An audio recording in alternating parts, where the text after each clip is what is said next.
ताज़ा तरीन वीडियोस के लिए हमारा YouTube चैनल सब्सक्राइब करके बेल आइकन प्रेस करिए ताकि आपको मिले हर अपडेट सबसे पहले। पाकिस्तान को आपको मालूम है कालअदम करार दिया गया था और इस जमात ने अपनी जो कालअदम करार देने का जो अमल है उसके ऊपर नज़रसानी की दरख्वास्त हुकूमत को दी है।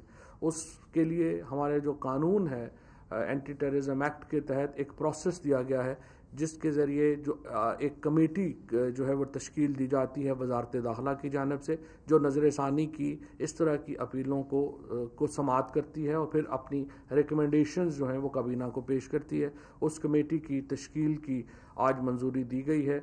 इसको प्रोस्क्रिप्शन रिव्यू कमेटी जो है इसको कहा जाता है। देखिए, अपोजिशन को अपनी पॉलिटिक्स करने का हक है, वो अपनी पॉलिटिक्स जो मर्जी करे।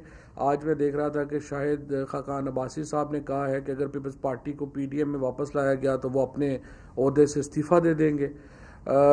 ये एक पीडीएम के अंदर एक अपनी लड़ाई है। मैं समझता हूँ कि चूँकि कोई जमात या इत्तेहाद जब नज़रिए के ऊपर कायम ना हो, उनका कोई कॉमन एक ऐसा आप समझिए कि ऐसा ख्याल ना हो, एक ऐसा नज़रिया ना हो जिसके ऊपर अपनी ज़ात से आगे आप जा सकें, वो चीज़ें ज़्यादा देर रहती नहीं हैं। और इसीलिए हम देख रहे हैं कि पीडीएम हमारे सामने बिल्कुल बिखर के रह गया है।